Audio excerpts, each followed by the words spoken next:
Hello, everybody. This is Eric Ramos and Amir. Amir Rajpurkar. This is our second in the series for our Shoham Film Festival 2025. We're very much happy to continue doing this series. And today we have with us the winner of the best documentary for our 2025 season, Marc Kornblatt.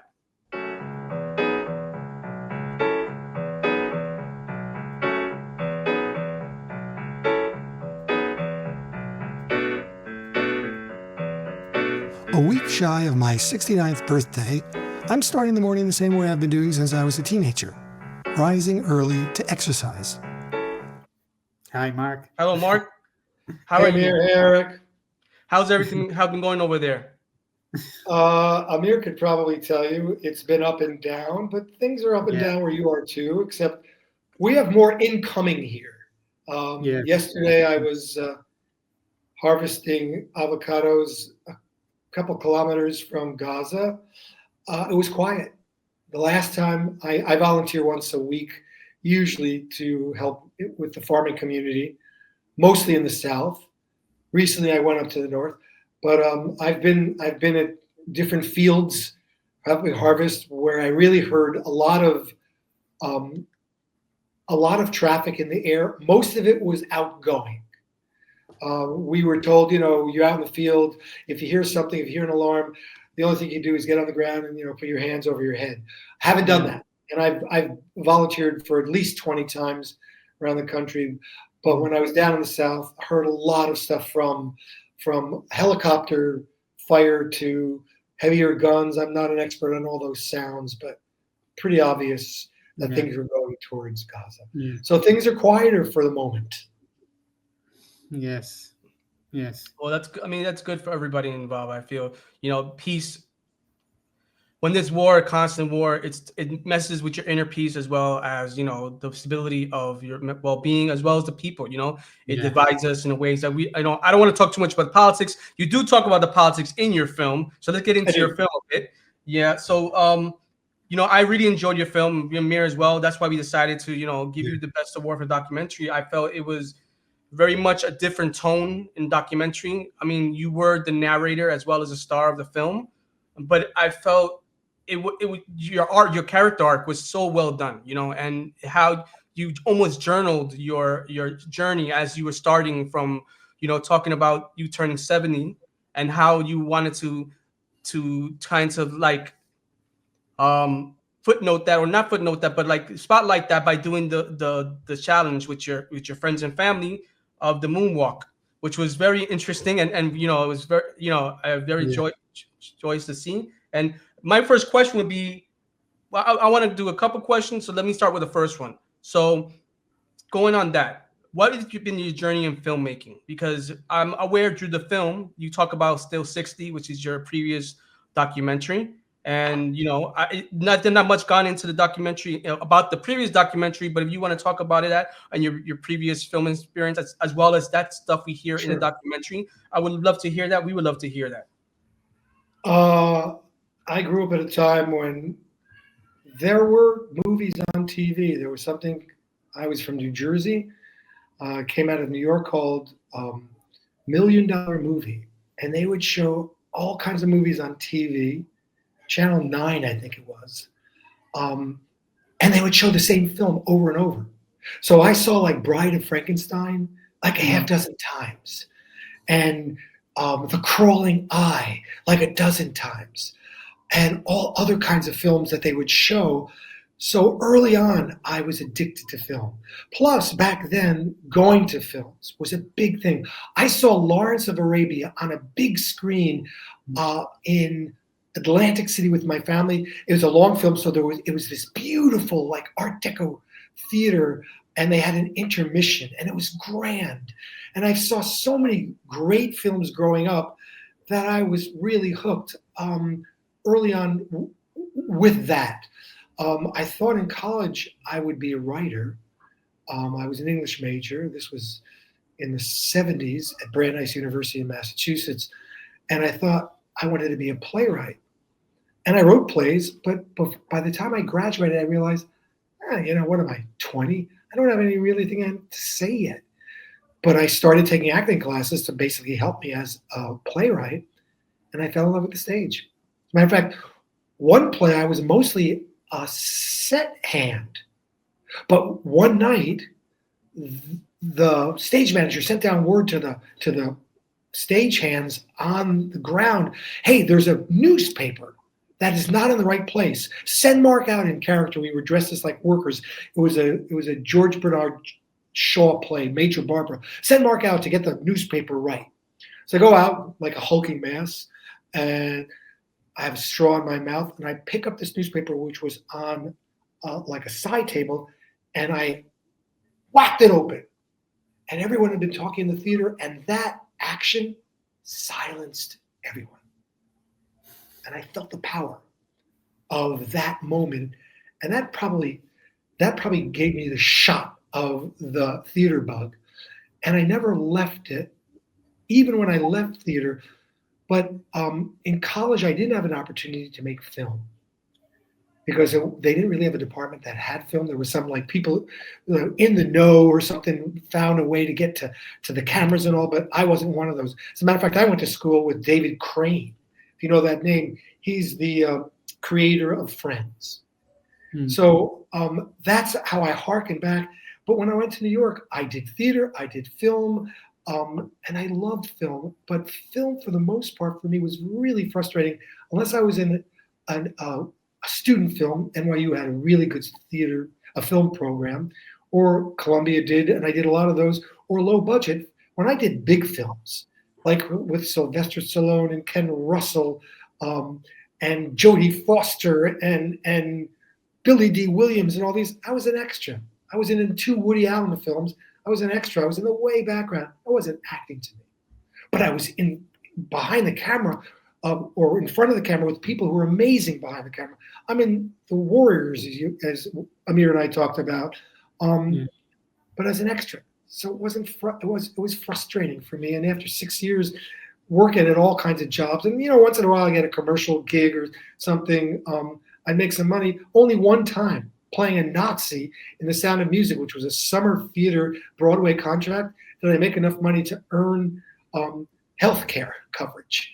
And I was on unemployment, and that's when I started writing. So I started writing and leaving theater full-time and started writing screenplays, and never really stopped doing that. Wrote about a half dozen screenplays, came close to optioning one, never did, got frustrated, started writing journalistic pieces. I was in graduate school at NYU as a journalist and got an offer from a friend to co-write a children's book. And children's books led me to go to schools because I published those. I was successful in those. And schools led me to become a teacher. I just loved being a teacher. So I left theater. I left film for the most part. I kept writing on the side. But then as a teacher, I started doing music videos with kids. And all of a sudden, my career came back to me. And to come here and find not only I'm making films, but to be an actor again, at age 70, I've come like full circle. So I'm getting to do all the things I want. I don't get to make high budget films at this point. I'm making connections here. Just had an interview with someone who's going to help me maybe transfer some DVD films, early films of mine, to a movie file, which I can manipulate. But for the most part, I'm doing all the things I wanted to do. And my theater film bug is now raging in my blood. So sliding to 70 brought together a lot of those things. I did not intend it to be a war journal, right? I told this to Amir today, and I say it in the film. It's supposed to be another short film. Still 60 is about sitting for 60 minutes with a friend of mine when I turned 60 and not doing anything, because as you can tell, I'm a kind of a high energy guy. Yes. So here's the chance for you wanted to talk, but no, I'm going to keep going because you asked me that question. But I thought I was going to just do a short film about doing the dance and all my exercise stuff. And then a month into it came October 7th, and the film tells the story. But for me, the reason I love film, even maybe more than theater at this point in my life, and I write kids' books and all, I'm a very visual person, but I love music. I love movement. I love picture. I love story that moves and goes into different realms. You can do some of that in theater, but movies, you can do everything. Now we don't even know what's real and what's CGI, and now AI is coming in. I mean, I just saw the most recent, or one of the most recent Planet of the Apes movies. It was beautiful, amazing. I don't know what part of it was real. I grew up with the original Planet of the Apes, and we know that these people were dressed that way for the most part. Yeah. And you don't see much, you don't see that difference. So it's amazing what's happening in film. And I'm on, the edge of it. I don't have the connections to big studios. The fact that I have 2 drone shots in the film, and they are pivotal shots. The first one is when the film changes from a lighthearted one to a war film. And the second one is the wonderful climax, the finale. Yes. Of the film. Yeah. So all those things together, I think I give you in a nutshell my career, my connection to film. Well, Today, we're working with Olga on my birthday dance for this documentary's finale. Rami, my basketball buddy, showed up early, so we're practicing releves. He's making strides. Max and Tim are looking good too. I love their focus. I don't know who that woman is. Our next-door neighbors Ella and Ophir already have Olga's choreography down, so they're tutoring me. well, we really thank you for submitting the film, because it was, there was moments, like you say, there were moments of, how we say, somberness in it, but overall we could see the exuberance in your life, like the way you tell a story, how you have so much excitement in it. And also you were talking about the dance thing. Why the moonwalk? I'm sorry, the moonwalk. Why? I tried to explain it to my daughter. When I was an actor in New York, I started late with dance, and I started late with singing. I didn't start singing until the end, and actually I became more of a singer when I left theater, and I became more religious and started taking some singing lessons. I had some singing parts, but for me, the idea of dance is strong. Before the moonwalk, I studied with a guy named Luigi. He was in Broadway musicals, and you could find him in Broadway musicals brought to the screen. But he was one of these people who had a bad accident, and he became well known in the field for helping people who had injuries come back. So I was in classes with people who were injured and were really dancers, and the class I was in was not an advanced class, but it had a musicality and a beautiful lyricism in the dance that I never left that. So some of the stuff I do at the beginning of the film are still hearkening back to the 70s when I took that class. So I always loved dance, and I just happen to adore the moonwalk. There are others, Running Man, there are others that I've watched, but for some reason, I don't know. You know what? I've tried to go over it with my wife, how I came up with sliding to 70. Part of it was wanting to age gracefully, right? Part of it was. But there was also part of, I'm fascinated with Michael Jackson. I mean, he had a very interesting, sad end to his life, but he was at the pinnacle, and he's not the person who created the moonwalk. You can go back for 50 years before that and see different white and black dancers. And I did some research on that. And if it was a different kind of film, I might have even brought in all that stuff. But Amir, as you know, Eric, are you also a filmmaker? Yes. Yes. So you know about fair use, you know about having rights to things. No one's coming after me for this film. Much of the stuff I took off the screen or whatever, I cut down so much and manipulated so much, I would basically have fair use. But again, unless the film is really wildly successful and there's money involved, having done this enough times, I don't have problems. And anytime I have a child and other people I'm not sure of, I have a release. But for me, Michael Jackson couldn't possibly use it. I did find out on YouTube that even I had thought you can do a version of it and you don't have to worry about copyright. And I didn't get a strike against me, but they did say there is a copyright issue with your film. I've put my film on YouTube. It's just private now because it's on the film festival circuit. But it does actually say there's a copyright issue because you use the lyrics and the song. But the guy who plays the piano for it that I got, he's a piano teacher on the web. And I got his permission.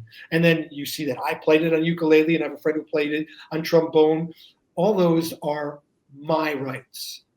But at the end of the day, I think the song is listed on a lot of top 50, top 100 greatest songs of, the songbook of pop music. But I just love the movement, and I love how people have taken it over. So that's the best example, the best answer. I'm not really sure. I mean, if you're both filmmakers and you're storytellers, sometimes something comes from somewhere else and you don't know exactly the original source. But I mull things over a lot. So just like I'm nonstop talking now, when I'm not talking, doesn't stop. Yeah. Yes. I mean, that's the beauty of creative people, like we always in our head, we always trying to express that because no one understands us more than us. And that creatives try to express that to the people through communication, through other forms, because not all forms are verbal. Some of them are visual or a combination of those things. But Mir, go ahead. Okay. My first question is, as a filmmaker, I saw that you were actually the director, the DP, and also the movie is. I mean, you are the lead there. So was it hard? I mean, how was it? I mean, Yeah. yeah. Let's say that I started making films. My first ones were these music videos when I had third graders. And then I had a crew, usually of two, typically for me, even for those. And I got money for those. So I had a cameraman who did my editing. He had a lot of skills. And then a sound person. And I saw how they did things. And I also worked with John Cassavetes on the movie Gloria. John Cassavetes, who directed his one mainstream film, was Rosemary's Baby. But this is the guy with Gina Rowlands who did Woman on the Edge of a Nervous Breakdown. I was on his set, and I saw how an independent filmmaker worked. And I was on big sets, too, and I saw how studio people worked. And I love that independent filmmaker approach. So for me, Amir, I've seen all these different things, and I know my limitations. And again, my first two films made with good cameras. One guy was an Emmy award-winning cameraman. I'd seen what they did, and I knew how much time it took me to get the grants. So my third film, I bought my own. Okay, Eric, maybe you know them more because you're in the States, but I don't know. Amir might know too. My first camera was recommended to me by the person who did my first couple music videos, and it was a Canon 60D. She said, Mark, it's like my second camera. It's low end professional back then. The Canon that was higher end, that my first feature length documentary was made, was a Canon 5D, right? The Mark. Yeah, I've actually owned both those cameras. I can still own the 60D to this day. I love taking photographs on it. So I remember when the digital thing happened, the whole movement what happened. Yeah. That's what allowed me to become a filmmaker. Because before then, and I had written a bunch of scripts and I was going to do a love budget film in Madison, Wisconsin. But back then it was like my fourth or fifth script when I hadn't succeeded in Hollywood and New York, because I'd submitted both coasts. There was no editing bay in Madison, Wisconsin. You'd have to send your dailies. This is when they were doing celluloid, everything, right? Yeah. So you had to send it there. And there was only one 16 millimeter camera in Madison, which has a film school and which had other things. This is like in the 80s. So when I started making my music videos, because I'd left theater, I'd left film, writing scripts, and even left writing books, I was now just a full-time teacher. All of a sudden, as someone told me who made one of my films with me, Mark, the technology has caught up to you. You can make things with resolution qualities that almost look filmic. So I know that you're a low-budget filmmaker too, Amir. So as a filmmaker, I saw people using just, bare bones cameras. And when I didn't get a grant, I started filming things with kids. Did a narrative, a short, which got into a bunch of film festivals. It was a horror film that a fifth grader wrote, a short story, and then I adapted for the screen, and they all were in the film. And I made that myself. A lot of times I cut corners. Like a lot of the reason I was able to get good audio uniformly in this film is my narration. So much of the sound is narration. So all of my ambient sound is secondary sound. And when it comes off, it can be dirty. The guy who did my audio mix is terrific. He's Russian and he doesn't get enough work here. He cleaned off so much of my audio. And I said, dude, this is the grit of my story. You can't get rid of that. You know, he was used to working on bigger things. I said, take it down when I talk, but don't get rid of it. So, and I've made a couple films where like Still 60. My narration can carry a lot of the film, and then ambiance comes second. Because a lot of times, I don't have a boom. And if I'm filming and directing, I've tried it a couple times where I had like a 4-track. I did it for one of my documentaries, and a big thing. I was in a studio with an audience for a radio program, a famous radio program, and the 4-track didn't work for me. And I was like, oh shit, and I'm spending all this time for that. So, and even lives sometimes will do me in if I'm just alone, which is why this is probably one of my last big projects alone. I'm now working on a new web series, but it's going to be Zoom and brought in material that this person in it takes. So as a filmmaker, I had done all those different things, Amir. Yeah. So I was used to it. My third film, after I left teaching, I went across country with just my 60D. At the time, I had a 70D. 70D broke on me, Eric. It did not last. That's why I have an 80D. I was very let down with that. But my 60D is still there from the beginning. And I have a Tascam 100. That's my field recorder. And I went across country to 14 different states, interviewing people before the 2016 election. It's called In Search of America. It was in different festivals and all. And I did that all entirely myself. I put my mic, my Rode mic, on top of my camera and would get in close to my people. Yeah, I had someone clean it up afterwards for a mix. Some of it was dirtier than others. But it worked. Because again, it's documentary. You can't do any of that stuff with narrative. Yeah. The expectations are so much higher for every production value. But that's really one of the reasons why my niche now is documentary filmmaking, and why I made this film and I made another film after I came.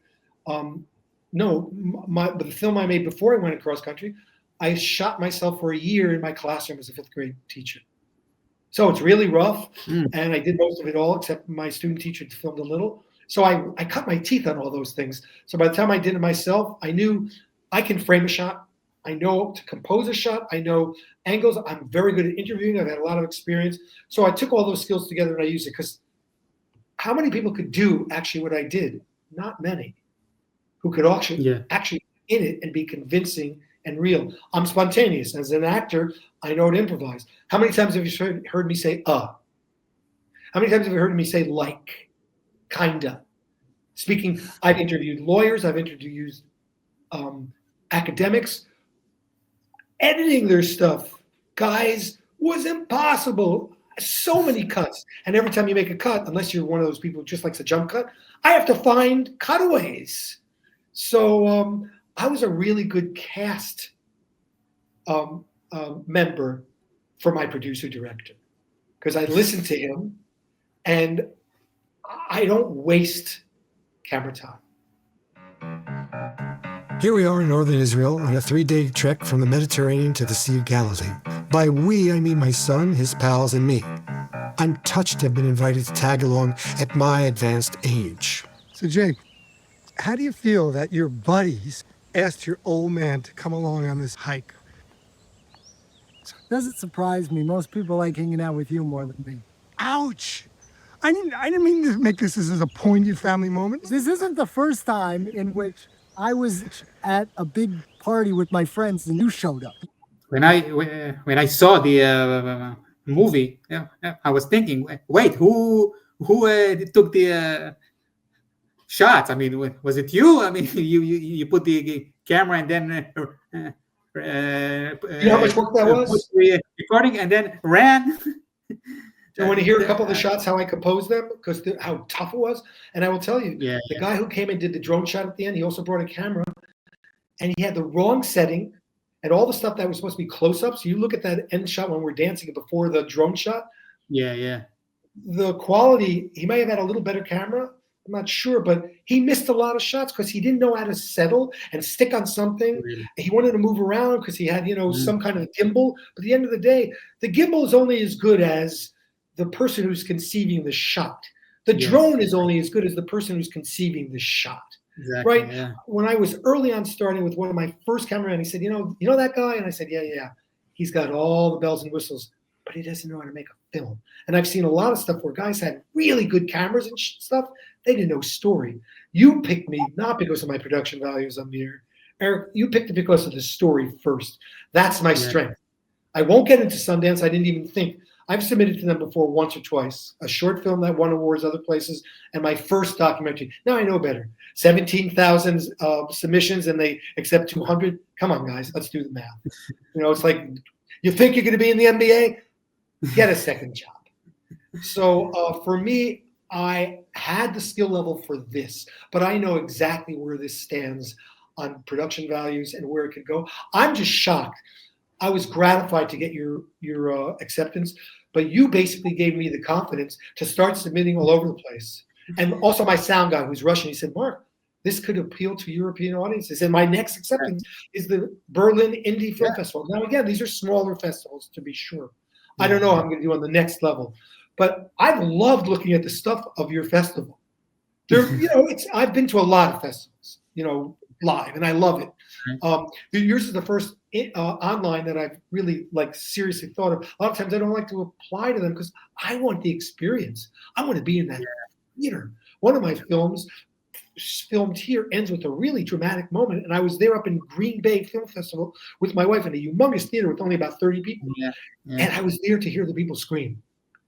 Come on, that's like hearing the people silence when I did the newspaper rap on stage. You know that feeling if you've been in theaters, whether you made the film or you've been in the film. So I'm not trying to turn you aside from working with your collaborators, but you can do stuff. You can tell stories even if you don't have it. A number of my films, I've used non-actors. 2 of my narratives are with non-actors. Friends. One of them is a silent film. Because I don't have to worry about a lot of stuff, and I can just talk to them through the shot. And the other one, they do all the narration. It's a story about how this couple fell in love. It's a midrash, Amir. It's a story that's makes up about how they came together. Nice. I don't have to worry about any sound. So those are the films that prepared me to do this film. So I have a lot of experience on how to cut corners, be a very cheap, efficient filmmaker. But like that last scene when I'm doing all my exercise, I went out and bought a little system to put on my bike and just focus it toward me. And there I got my shot as I'm riding on the bike. Then I wanted to have myself going up to the end above, Tel Aviv and shoot down. I had to set up the camera. I had to start it. I had to focus it. Right. And I very, very, very rarely use automatic focus. I learned early on from one of my betters who was a technical guy, you want to do manual focus. It's like driving a car. You don't do automatic if you got a Maserati, right? You want the stick shift. So I had to go, old man that I am with all my arthritic problems, set up the camera, get on the bike, put all my other gear in there because people can come along and steal it, go back down, out of the camera's shot, and then come up and do the shot. And did it numerous times. And there are 2 shots like that. Yeah. That's very few people would do that. Either they don't have the energy, they don't have the patience, they don't have the imagination, and they have a crew to work with them. Yes. But for me, I had nothing. I just had me and my vision. Yeah. Well, one question I wanted to ask you, because you were talking about the different people in your in the documentary, because you have some memorable people in the documentary. For example, there is a relationship between your family members, your wife, your son, your daughter, which I think your daughter plays a major pivotal role in the film. I don't want to tell too much of that because I want people to see the documentary and enjoy that moment. But that moment, the moment at the end when it would come to some kind of resolution, I thought was very strong because I wasn't expecting it. I thought the film was going to end in some way, and then we get that resolution. I'm like, oh, I'm glad for that. I'm happy for that because the film, I feel like it's a celebration of life. That's what for me, it's a celebration of life. You're at a point where you want to celebrate the moments that you have. And, the other things that happen in the film, okay, that's part of life, but if you could talk a little bit about the different relation of different people, because we also meet your son's wife and her brother and other people in your life. Just tell us how these people, how this came about and how you feel with, because I know you feel like you seem like the type of person who you get along with people very well and you bring them in your world. And that's what I enjoyed about the film. I saw how like you easily brought people and they just became instant friends with you. If you could talk a little bit about that in the moments of the film. It's an excellent question. I may share with you stuff I won't share if I do a public event, even though I know a lot of people could see this. It feels intimate for a variety of reasons. Yes, I'm very good at cheerleading. I was an elementary school teacher for many years, and I can get people to do stuff with me. On the other side, and maybe you guys will understand this as artists, I can really be offended.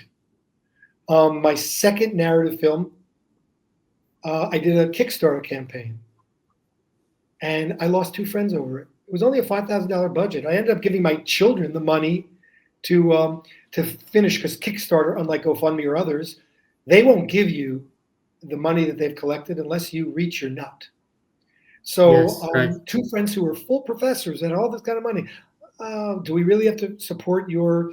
One of them said your hobby, and the other one said, my child is going to be going to college soon. We have to just watch our money. $50, 25. I had friends who weren't that close to me, gave 500. But again, was very sensitive to that. But at the end of the day, I am able to get people to go along with me, but not always. And I always take each one. I feel bad when I'm turned down in such a way. Most of my life as a writer, as a filmmaker, as a playwright, has been about asking people. The difference when I was a teacher, I would ask children to go along with me, but I got paid every day for it. And I could always start over with them. And in some way, they were my captive audience. But still, my strength with them was not that I was really good at teaching writing and science. And I think I did a good job. I got awards, whatever it is. And I was a successful teacher.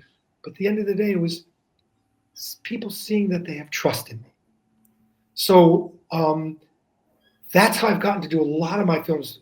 I've done 2 different documentaries, one full length and one 30 minutes in prisons.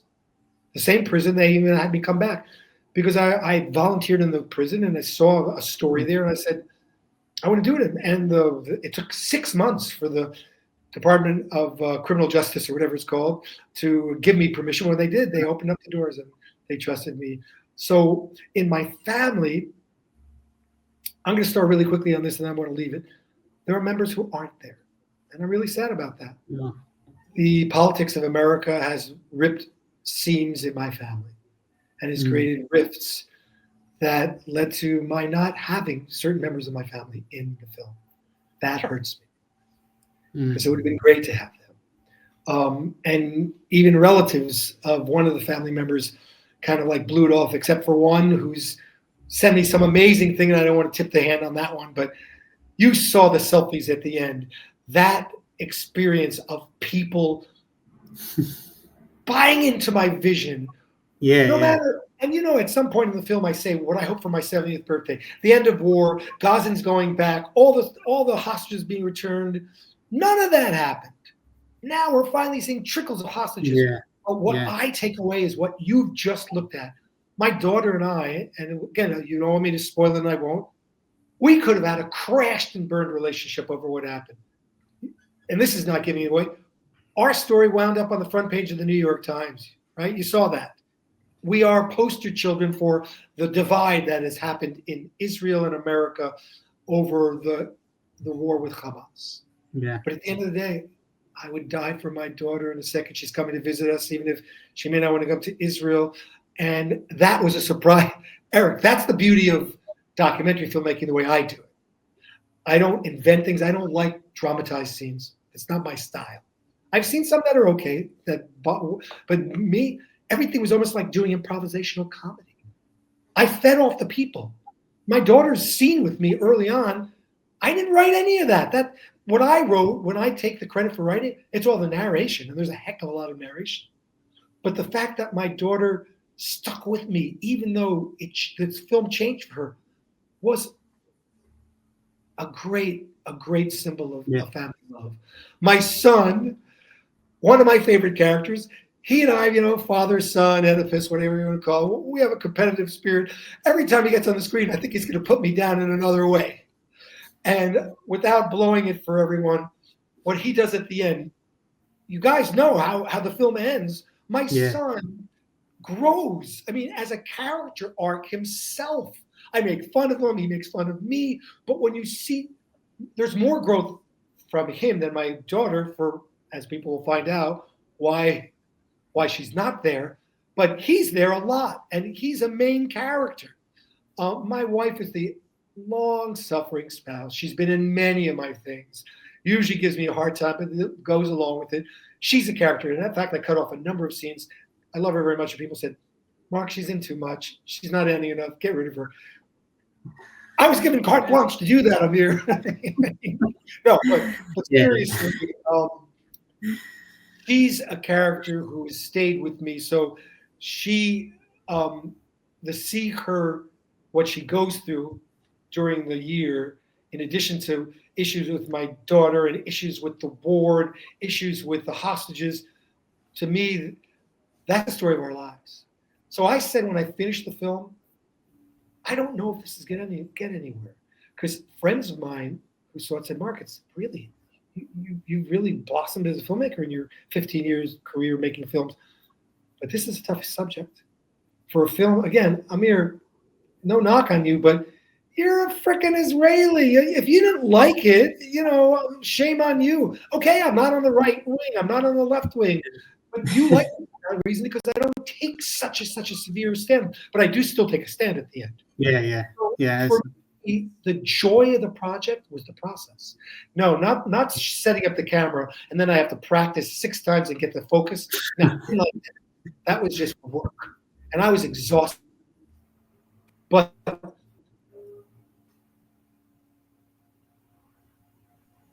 when people showed up on the Alex Square practice, when people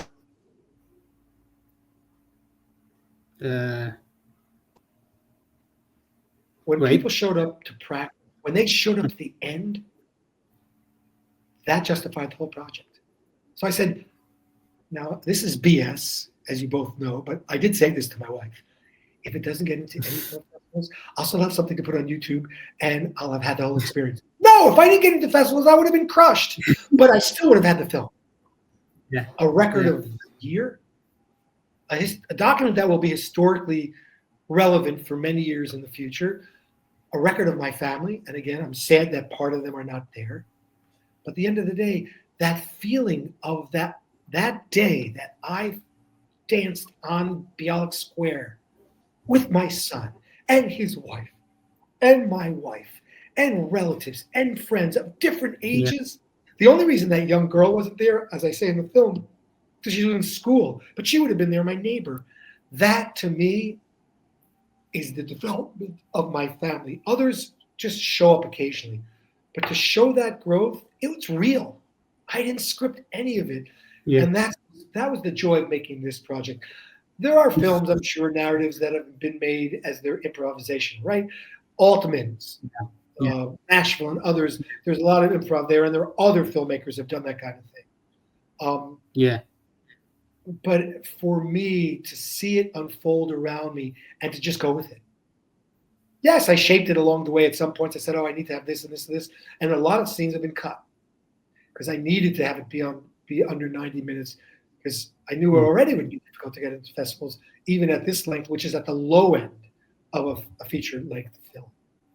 So because there's so many things happening, there's so much variety, because I use so many different kinds of actualities and characters. And yes, Eric, it's an excellent observation. And Amir, you're talking about, how making it together.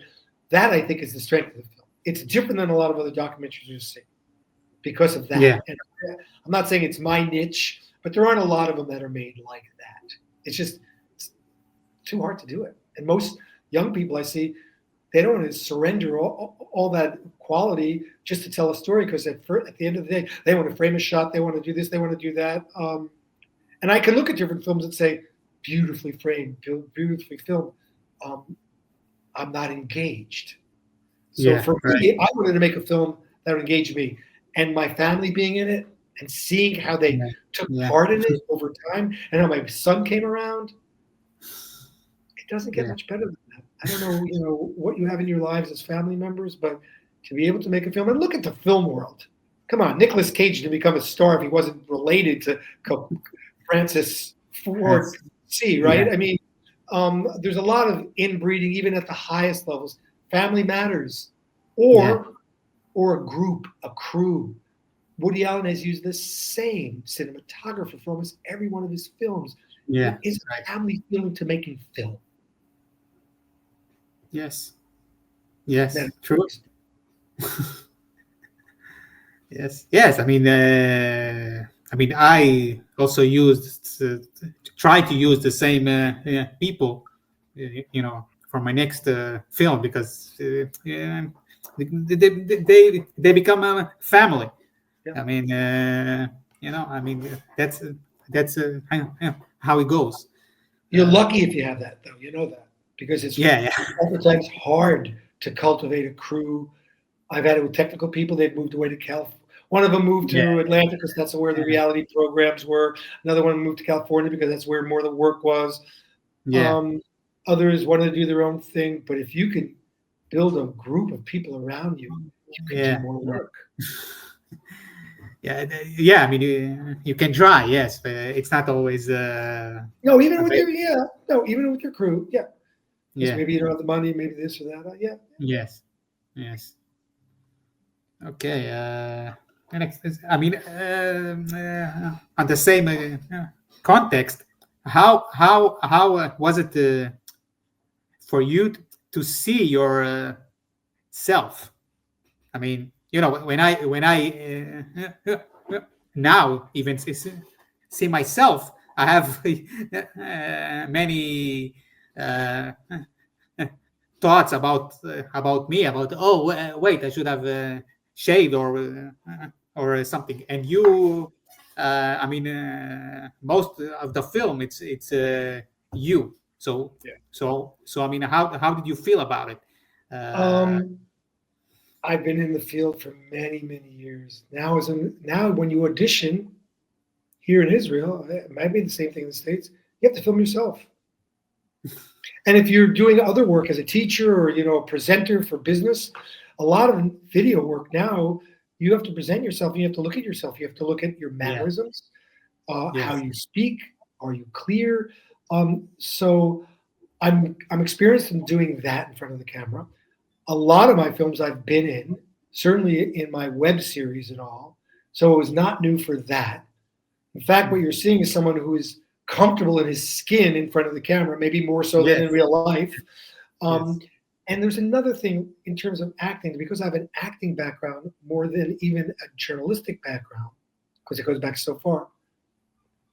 An actor might be very shy and very hesitant about things, but once the camera is on or the stage lights go up, an actor is not afraid to be exposed, naked, whatever.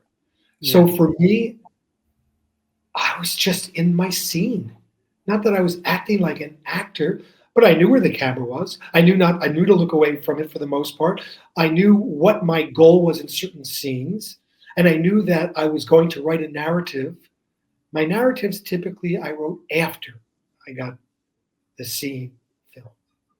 So for me, it was just be yourself, Mark. For a lot of people, that's hard. When I was the first actor in New York, I remember one of the first acting chores I had was go on stage and do an activity naturally. For me, I think it was shining my shoes. This is in the 70s. Good acting teacher at all. And she pointed out, when you go to a theater, like I was in summer stock, and it's possible if you're out in the boondocks, you're in a barn, which I was, and a cat will appear on stage. The cat is not aware of the audience the way an actor would. The cat is totally natural. So I had an acting teacher who talked about that. Can you be yourself? We have to relearn how to be ourselves in front of the camera. So you just haven't done enough of it. Because eventually, when you're yourself, whether you're a journalist doing documentary work or you're an actor, at the end of the day, you have to let everything go and just be. It's hard doing these auditions because I have to worry about the camera, and a lot of times I'm alone, almost always. So I actually have to do the line that I'm giving myself as the actor in the audition, and I'll record it maybe afterwards, and then I have to time it and all. That's hard to be free. But I learned this early on. I was not good at the acting profession when I was in New York, because you have to be an entirely different person. You have to be hard as nails. You have to get those auditions. You have to get through the door, blah, blah, blah, blah, blah. I wasn't good at that. And then all of a sudden you have to change entirely. And you have to be natural in front of the screen. I just saw a reel recently of Leonardo DiCaprio filming a shot. And he's standing waiting for whatever it is, makeup, and the camera's right in his face. And there's a ball of gun, all kinds of noise around him. And he's just in himself. And right before the camera goes, he just stops. Action. And he does a scene. Right. So for me, I've had that training and I've had that experience. I've had both. I've had formal training in college and then studios in New York. And then I've just done it so many times. So I think anyone can develop that. There are very good people who do TED Talks. They don't just do them. If you get chosen by the TED Talk people, they rehearse you and you get all kinds of tips and all. So when it looks natural, like a movie, when you do it 16 different angles and over time, and it all comes out in the editing, that's brilliance. And that's what some of these great actors do, that it's seamless and you don't see differences. And that comes with experience and training both. And a big part of it is what place do you go to when the camera starts? And for me, mine were very active moments, dancing, exercise. So it wasn't hard. All of my emotion, almost all of it, is in the narration, which I can take time doing in my studio. So again, it's different than if you're appearing, as the actor in your own stuff. That's probably another degree of difficulty. Yes. One thing in you that was prevalent to your film, it shows that you are through and through an artist. I'm not sure completely, but the drawings that were made by you, correct? There was a party you had. There was a sculpture that happened later on. The acting, the filmmaker. My question to you is, what do you feel drives you as an artist? Why do you feel the need to create? Everybody has one, but do you ever contemplated that? What is the drive? What is that? Is that spark? That's another excellent question that I need to take a breath and think about, because I've had answers about it, and I'll give you the range. It's the same thing when people ask us, Mark, lama ta'alita? Why did you make a change in your life at age 60? What was it, 4? Why did you move to Israel at that time? And I wrote one of my first blogs for Times of Israel as an answer, and there are many answers. And altogether, it's the picture. So I'm going to do the same thing now, because I don't think I have one answer. I love stories. Salman Rushdie has something right now that comes up on my page, and there are these well-known people. We're all about stories. We're all about stories. Well, we are, from the time of the cavemen. So I just love stories. I love getting lost in a story. I love sitting with the novel. If nothing else, it takes me away from the lousy stuff around me. So that's one reason I love story. And I'm not saying just making films. I think making the different artwork I've done is also kind of story. So the Michael Jackson drawings and all, that came over weeks, just doing some free writing. I was in the head, and I've done some different artwork. My wife and I took some watercoloring classes, and after our wedding, all of our thank you notes we did is hand-painted watercoloring. Now I've dropped it. I mean, there's just so much you can do, and then you have to invest in time and training and materials. But I still do. Most of my stuff is collect work. Like in this room right here, I pick up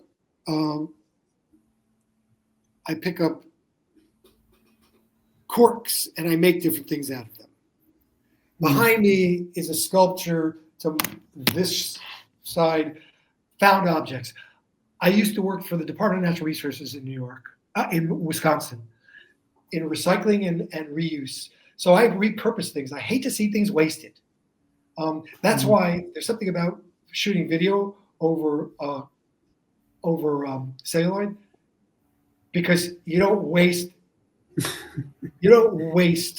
celluloid. You can just do it in a, you haven't taken anything from the environment and throwing it in.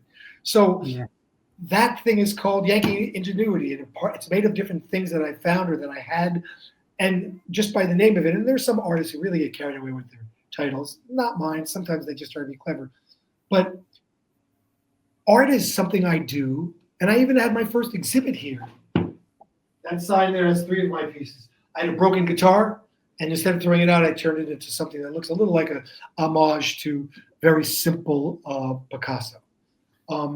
Throwing Picasso out, I think a little cork is beautiful. Some of the quirks, some of the artwork they do in it.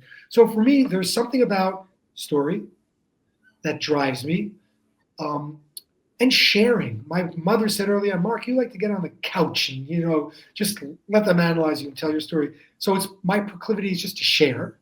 So a lot of my stuff, but not all, is self-referential in some way. But not all, because I've published novels on all kinds of things not about me. But at the end of the day, I think that for me, I remember reading the introduction to, I think it was Arthur Miller, the playwright of Death of a Salesman, and All My Sons, and some other, The Misfits, which was turned into a movie with Marilyn Monroe and Clark Gable. What theater does is it takes the everyday and it puts a frame around it. And it turns it into something that we look at and experience. So all the things we're talking about, it's a different kind of frame, but it's taking a piece of garbage and to put it there. I work with children who may be thrown out by horrible experiences, impoverished, and I put them in my classroom and I try to celebrate them. Some of them are very difficult. I work with some very difficult children. But at the end of the day, I think that's one of my drives, which is it helps you make sense of the world, which is a really difficult, complicated, messed up, without thinking about the world situation now, montage of things. But it's not montage, because montage represents thought. It's gobbledygook. So that's another thing. A third thing is, as I've already demonstrated,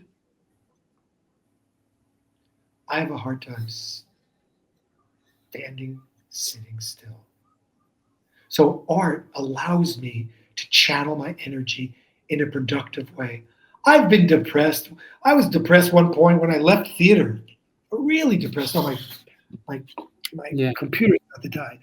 I couldn't go into a theater, and I was losing it. And what I ended up doing, I ended up finding about a man who killed a woman in a halfway house. He was schizophrenic. He was off his meds, and I took my angst and all this stuff, doubting myself. I turned it into a reporter who doubts himself and has all kinds of damage and tracks down this story. The play appeared off Broadway. If you're from the New York area, it was at a theater in the 20s. It was a pretty good theater, not great. So you could go 2 ways. In the Bible, it says you can go through to the curse or you can go to the blessing. So for me, art is the blessing. Sometimes I'm cursed. I take rejections even to this day. I have a dozen manuscripts out right now. I get rejections all the time. But at the end of the day, art allows man to do something more than destroy. So whatever it is, that's another part of it. So 1, framing things. 2, sharing story. 3, channeling my OCD problems, probably my activity. But I've never been diagnosed with any of these things, but I understand myself in many ways. And it gives all of those things give me an outlet. Of course, I can't sit. It's destructive. I don't know how much editing you both have done. Yeah. I have arthritis in both of my thumbs. I've had repetitive stress syndrome from doing that. When you're scrolling through a document, just editing, just doing one thing is really bad for your spirit and soul. So art of different types. I play piano. I play different instruments. Not well. I'm more of a jack of all trades kind of thing. I would say I'm master at storytelling, and all the other things have helped me do that. Yes, I have a master's in journalism. I've published books. I've been paid for writing. So that's probably my highest skill set. But at the end of the day, they're all related, and that is what it does for me as a human being who's trying to make sense of the world and keep himself sane. If you're not an artist, you maybe not understand that. And there are artists who've gone off the deep end. We know Melville said, if you haven't tasted something like this, if you don't understand what insanity is, you have just a mouthful of brains. We've all come close. We've all touched those edges. We've all had problems. We've all had tragedies in our lives. If we haven't, we're liars. And what do you do with that? Do you become a drug addict, a serial killer, someone who just sits in front of whatever? There are some people who are very happy just sitting. I love talking to you guys because you appreciate this. So I don't have to feel like my wife is going, oh, Mark, they really are not interested in this shit. Judith, she's an academic. Come on. But you understand that. So that's a lot of different parts to it. And I also like getting up on stage. I like to see my things get prizes. I'd like to be acknowledged. That for sure. I still have the holy grail. I want to go viral. I'm working on a new project. And after all these other projects I've done, web series, I've done many, many web series. I'm still dreaming, maybe this time. I don't think so based on the person I'm working with and his lack of savvy in the field. But I still love the project. And I've been able to do a lot of things because I didn't go for the money first. I was lucky enough to grow up in a family where my father was a veterinarian, my mother was a teacher, but mostly a homemaker, and I didn't go to college with debt, and I didn't have a baby early, and I had no real bad habits. So I went to New York to try and be an actor and then an artist. And my life has gone that way, and I've been very frustrated. I've never made more than $60,000 in 1 year, and that was as a teacher with 3 degrees after 12 years. But I've done things that have value to me and to some other people. But boy, there have been dark periods when I've doubted my quality of work, doubted my ability to be seen, to get it shared. Even to this day, I feel like I got this really good thing and no one's going to see it. So all those things come together, and at the end of the day, it's like an addiction. I can't not do it. Yeah. I mean, I feel the same. I'm sure Eric also feels it. Yeah, I mean, there's this need. It's just a need. Yeah. For me, it's just a need. I need to be doing something. If it's not this, it's something else. Exactly. But if I can't get this done, I'll just do something by myself because that's the need of an artist to create, to communicate. Even if something it's to produce. Produce something creation. We talked about that. We kind of creating instead of destruction, which is I think that's what the it's the spirit of the film again, but we are coming to a close. We're coming to the time, the time almost is up, but you like anything you'd like to say about the film? Because, it is in the film festival. I think New York Film Festival just ended, correct, Amir? But until Wednesday. To Wednesday, okay. But are there any film festivals that are coming up that you want to let the people know, just in case they might not be able to catch ours? I'm still waiting to hear from almost everyone. The next one that I know is coming up in February, and I think I'm going to go for a screening. I don't know, is in Berlin. But I'm at you guys are seeing me at the way beginning of my journey. I don't know how it's going to do. I've got my first rejection, right? Boca Raton, Florida International Film Festival. But I'm 3 for 4, so I don't know what it is. But you guys gave me such a boost at the beginning. It's like I'm already onto my second stage of my rocket, and I'm already feeling like blessed that I was able to complete it. You know what it's like? At the end of the day, when you're a filmmaker, everything can go wrong. But the difference between a filmmaker and someone who wants to make films is the filmmaker finishes the freaking project, right? There are certainly ones that get canned, and there are ones that may stop, but for the most part, that's what we do. So I don't know. I hope if my film festival gets into a place where people are, they'll come to the festival and they'll they say, "Hey, I saw you way back when you were talking to Amir and Eric, and wow, congratulations." But then talk about what's on the screen, because in fact, and Amir and I said things to each other that we didn't talk about, because at the end of the day, we don't want to, give it away. But I think he understood, and you understand how important this film was to me, at least, and how we hope, and people have told me, and a lot of people who've seen it, who were part of it, who critiqued it. I had a lot of critiques. I may be cheap in many ways, but I go through I had about 7 different critique sessions. People came to watch the film, talked halfway through. I sent it to different people. But at the end of the day, they told me this should be shared, because this is not told from a very self-righteous, very aggressive position. You're a human being, almost like a Zelig or a Forrest Gump, who is caught up into this. Yes. And how do you get through it? And as you both know, I did. I finished the project, and I've submitted my most expensive thing after the sound edit was expensive, was submissions, because I have faith in the project. So my last thing to say is I don't know where I'm going, but I've submitted to everywhere. I submitted. I wasn't going to do it in South America, but there are some film festivals that I don't have to put subtitles. You know how much it's going to be for me to subtitle all that in time. So I look for ones that will take it just in English. But I have potential for this to be seen on 5 continents, and that would be wonderful if I could meet different people along the way who said, this was worth seeing. Those guys saw what it was worth, and credit to them. And let's talk. Yeah.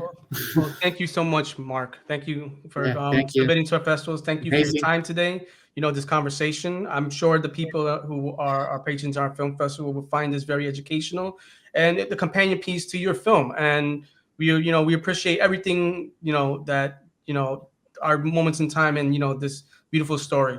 But I'm going to close off the interview, and I want to once again thank Marc Kornblatt. He is the winner of the 2025 Shoham Film Festival for Best Documentary. And if our film festival is still going on, so go on and check that out. And, you can find him on social media. Are you in social media at all? Yeah, I'm on Facebook. I'm on Instagram. I'm not as social media these days. I've kind of been turned off by some of the stuff. But Facebook, I'm the most, because my population, my geriatric population, they like Facebook. Well, if you have Facebook and you can find Marc, send him a message, a supportive message of the film, and just any happy thoughts you might have for the film, and wish him further success as we are going to do. Thank you so much, Marc. Thank you, guys. We appreciate you. Amir, hasta luego, Eric. A great movie, must watch. That's what I had to say. Again, and we are looking forward for your next films. It seems like you grow in each film, and you get better and better. So your next one probably will be Shoham is better. Now a place in my heart for sure. You'll see me again. Hopefully, I don't guarantee anything until I'm in the project. So you never know what's going to happen next. But my goal is to continue doing what I'm doing. Thank you. Well, thank you so much. All right. And that's it for us. All right. Bye.